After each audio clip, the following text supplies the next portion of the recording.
adik-adik, kembali lagi di Sekolah Minggu GKT Trinity bersama Losali. Apakah adik-adik sudah siap untuk memulai ibadah sekolah minggunya? Kalau sudah siap, mari kita berdoa. Ya Bapa, kami berterima kasih kepadamu karena Kau telah memberikan kami kesempatan untuk beribadah sekolah minggu. Tolong Kau berkati ibadah kami ya Bapa, dari awal, pertengahan hingga berakhirnya.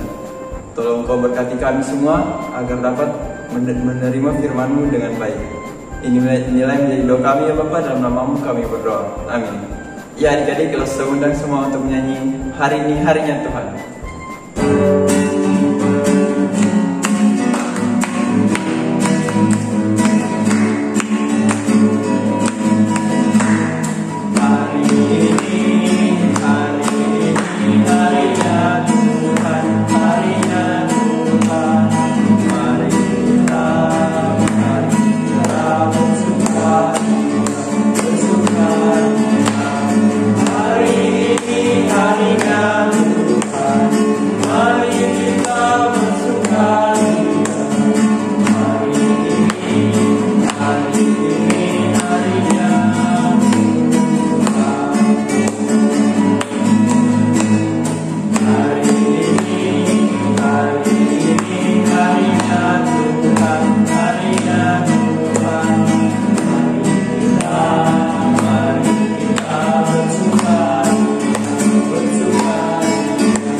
Mari kita bersukaria.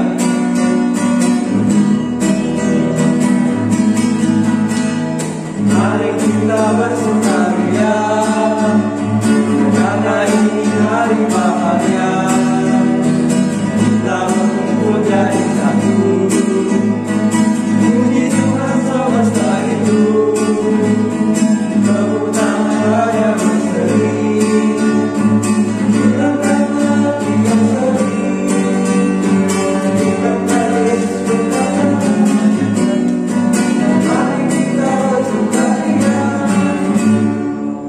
Ya adik-adik, kita akan mendengarkan cerita firman Tuhan.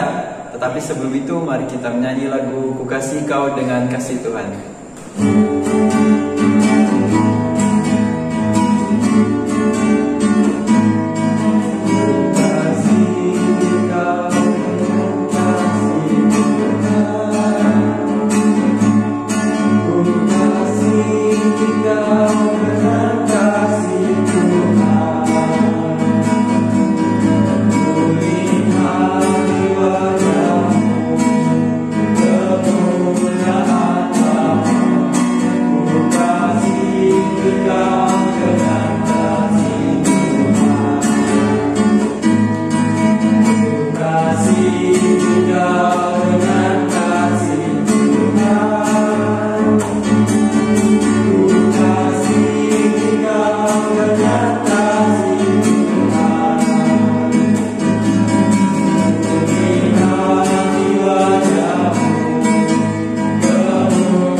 Pagi adik-adik sekolah minggu yang diberkati oleh Tuhan, kembali lagi kita boleh bertemu di ruang virtual ini via YouTube untuk mendengarkan cerita sekolah minggu pada pagi hari ini.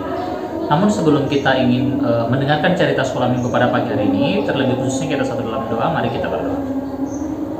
Bapa yang tinggal dalam kerajaan surga, terima kasih Tuhan untuk tuntunan-Mu dalam kehidupan kami. Kesempatan pagi hari ini ya Tuhan, ada waktu bagi kami untuk membaca dan mendengarkan firman Tuhan, terlebih khususnya untuk mendengarkan cerita kebenaran firman-Mu. Biarlah firman Tuhan pada pagi hari ini dapat dimengerti dengan baik oleh anak-anak, kami semua dapat memahami tentang keberadaan firman-Mu, Tuhan dipermuliakan di dalamnya. Terima kasih Bapa, terima kasih Yesus, ini doa kami dalam nama Yesus Kristus, kami berdoa kepada Bapa di surga. Amin. Baik, adik-adik yang diberkati oleh Tuhan, hari ini kita akan berbicara mengenai tentang seorang penabur, ya, tentang seorang penabur. Mungkin cerita sekolah minggu ini tidak asing lagi di telinga adik-adik semua, mungkin sudah pernah mendengar atau mungkin sudah pernah melihat atau sudah pernah memahami tentang keberadaan firman Tuhan ini. Namun ada baiknya kita kembali merefleksikan, kita kembali akan melihat bagaimana sebetulnya tentang seorang penabur. Ya, adik-adik ini berkati oleh Tuhan yang ada di rumah. Adik-adik pernah lihat petani atau tidak? Pastinya pernah ya. Mungkin sebagian di antara adik-adik pernah melihat bagaimana cara petani bekerja, melihat bagaimana cara petani menanam padi di ladang. Ya, apalagi dalam kehidupan kita konteks Indonesia, memang dengan makanan pokok kita adalah padi, ya tentunya kita pasti seringlah atau pasti seringlah melihat petani menanam padi yang ada di ladang atau di sawah. Nah, begitu juga dalam kehidupan orang Israel. Orang Israel orang Israel itu makanan pokoknya mereka itu gandum, ya. Gandum itu hampir mirip seperti padi. Dan kehidupan di Israel ketika mereka mau bercocok tanam itu begitu banyak bebatuan, begitu banyak tanahnya mereka itu harus digemburkan terlebih dahulu, dan di dalam tanah itu bisa saja sang petani itu mendapatkan batu, mendapatkan pasir atau segala macam, tergantung dari kapasitas tanah itu sendiri. Ya, hari ini kita akan belajar bagaimana tentang seorang penabur itu, ya. Di dalam kehidupan seorang petani yang dia sudah sangat bersemangat untuk mencoba menanam benih gandum yang ada di ladang, ya pagi-pagi benar akhirnya dia mencoba menghambur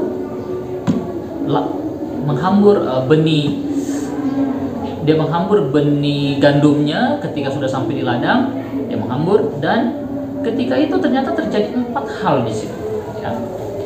Hal yang pertama, setelah sang petani itu menabur benihnya di ladang, akhirnya yang pertama muncullah burung untuk memakannya, ya. Sang petani dalam hatinya, sudahlah, tidak apa-apa, masih banyak juga kan ladang-ladang yang lain asikan juga burung tersebut makan tidak begitu banyak, ya tidak akan habis dimakan oleh burung-burung tersebut, karena pasti hanya sedikit saja yang dimakan oleh burung-burung tersebut yang sudah ditaburkan. Dan yang kedua, beberapa hari kemudian sang petani itu muncul, dia lihat, wah ternyata ada sebagian tumbuh, namun sang petani ini kan mereka sudah paham, ini kayaknya tidak akan bisa bertahan dengan baik. Karena kenapa? Ya tumbuhannya ini tidak terlalu begitu hijau, tumbuhannya itu mungkin hanya kuning keputih-putihan karena dia tumbuh di tengah tanah yang berbatu-batu. Nah, dan beberapa hari kemudian dia balik lagi, dia melihat, wah ya ada yang hijau, ya tanamannya ada yang hijau, ada yang sudah mulai baik. Ya, namun dia melihat, ya ini pasti tidak akan bisa berhasil. Karena kenapa? Sebentar lagi dia akan mati. Karena dia melihat di kiri kanan tumbuhan tersebut ternyata ada ilalang yang menghimpit. Akhirnya dia tidak bisa kembali untuk bisa tumbuh dengan baik. Dan setelah beberapa bulan kemudian akhirnya sang petani itu datang kembali. Dia melihat ternyata ada satu hasil ladang yang begitu baik, yang begitu bagus. Ketika dia mau memanen ladang tersebut, ketika dia mau menikmati hasil dari tanaman tersebut, dia melihat, wah ternyata ada yang tumbuh dengan begitu baik. Dia tumbuh di mana? Diperhatikan, dia tumbuh di tanah yang subur, di tanah yang bagus. Dan apa hasilnya? Hasilnya dengan begitu melimpah. Ada yang menghasilkan gandum mungkin lebih 30 gandum, 50 gandum dalam satu pohon, tergantung dari kapasitas itu sendiri. Ya, dan sang petani bersuka cita dengan apa yang sudah ada. Meskipun di awalnya sang petani ini mungkin sedikit kecewa karena apa yang telah selama ini dia tabur tidak semuanya berhasil, tidak semuanya dia tuai dengan begitu, ya, dengan begitu baik. Namun di akhirnya ada yang dilihat, ternyata jeripayanya selama ini tidak sia-sia. Ada hasil yang dia boleh raih dari dia bertanam tersebut.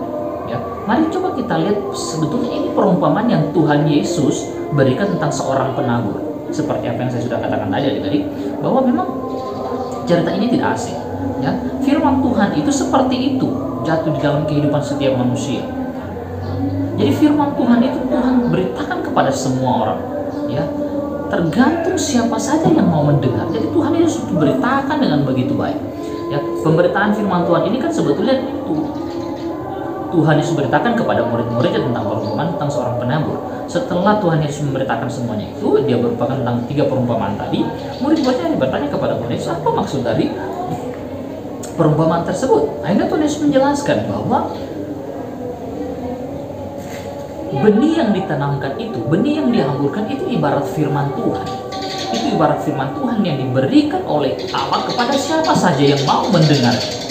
Namun, perumpamaan yang pertama tadi datang burung, ketika firman itu diberitakan, ternyata apa yang datang pertama? Yang datang pertama adalah iblis.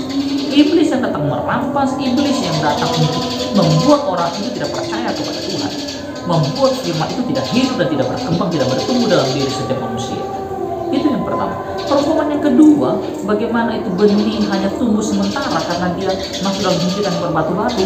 Bagaimana kita bisa melihat ketika sudah mulai berjalan, iman itu sudah mulai sedikit bertumbuh, kita sudah memiliki pengenalan yang baik dan kebenaran firman Tuhan. Namun ada ejek-ejekan oleh teman-teman kita di luar sana. Ya, kau kan orang Kristen yang percaya kepada Kristus, beda seperti saya. Ya, kalian kan begini, jangan mau berteman dengan dia karena dia berbeda agama dengan kita. Ya, bukan itu hal-hal yang kadang kita temui dalam kehidupan kita sepanjang hari, entah itu di sekolah, entah itu di lingkungan. Karena itu yang terjadi. Karena kenapa kita mempertahankan iman kita kepada Kristus.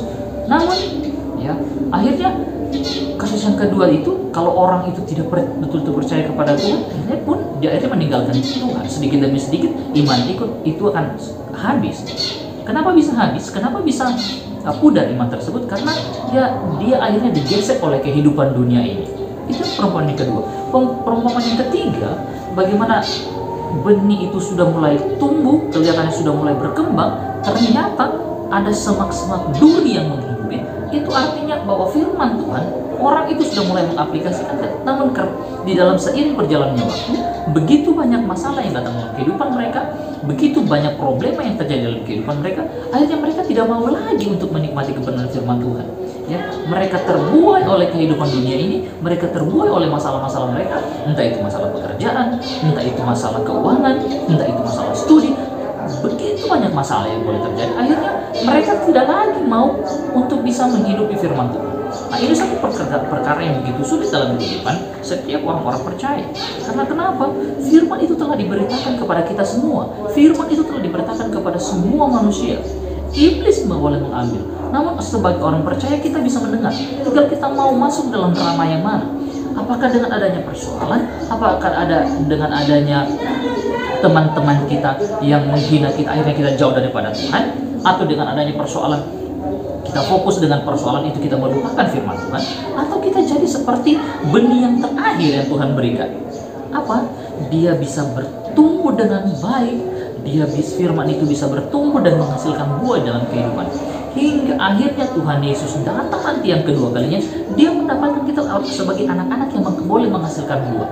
Jadi Tuhan itu sudah memberikan firman kepada setiap kita. Tinggal dari kitanya bagaimana mau merespon. Adik-adik ini berkata oleh Tuhan, setiap kita pasti mempunyai kemampuan, pasti mempunyai dorongan untuk bisa bertumbuh akan kebenaran firman Tuhan yang baik. Oleh sebab itu, biarlah firman Tuhan yang boleh kita dengarkan, firman Tuhan yang telah kita pelajari selama itu bukan hanya menjadi kita pendam, itu bukan hanya menjadi satu rutinitas kita semata, tapi menjadi satu pergumulan dalam kehidupan kita. Bagaimana kita bisa mengaplikasikan, kita bisa bertumbuh di dalam kebenaran firman Tuhan. Bukan hanya itu saja, bukan hanya sebatas kita bertumbuh, namun kita harus juga bisa menyampaikan kebenaran firman Tuhan kepada orang lain. Supaya apa? Supaya orang itu bisa melihat bahwa Yesus memang ada dalam kita. Jadi biarlah pada pagi hari ini kita menjadi benih-benih gandum itu yang tumbuh di tengah-tengah tanah yang baik. Mari coba adik-adik di rumah pikirkan, sebetulnya saya ini berada dalam posisi mana ya? Apakah saya berada dalam tanah yang nomor satu, tumbuh hanya di tepi jalan saja, akhirnya banyak orang yang lewat, banyak burung ambil? Atau yang tumbuh di tempat yang kedua, itu tumbuh di tempat yang berbatuan, hanya tumbuh sebenarnya ketika ada orang yang mengejek segala macam, akhirnya kita tidak percaya Kristus? Atau tumbuh di tempat yang ketiga, itu ketika sudah mulai bagus iman kita, dengan adanya masalah kita lupa kepada Tuhan, kita berbalik daripada Tuhan?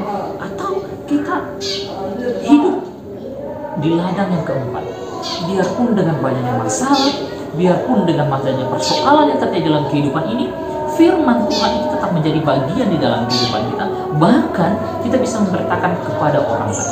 Untuk itu biarlah kita menjadi benih-benih Tuhan yang hidup di tanah yang baik. Amin. Firman Tuhan, kita berdoa. Bapa di sorga, terima kasih untuk pemberitaan firman-Mu pada pagi hari ini. Kami dikuatkan, kami diteguhkan untuk dapat belajar dengan baik. Terima kasih Bapa, terima kasih Yesus. Biarlah firman Tuhan memampukan kami untuk dapat memahami kebenaran firman Tuhan. Roh Kudus Tuhan yang tidak terbatas memampukan kami terbatas Tuhan. Terima kasih Bapa, ini doa kami. Dalam nama Yesus Kristus kami berdoa kepada Bapa di sorga. Amin.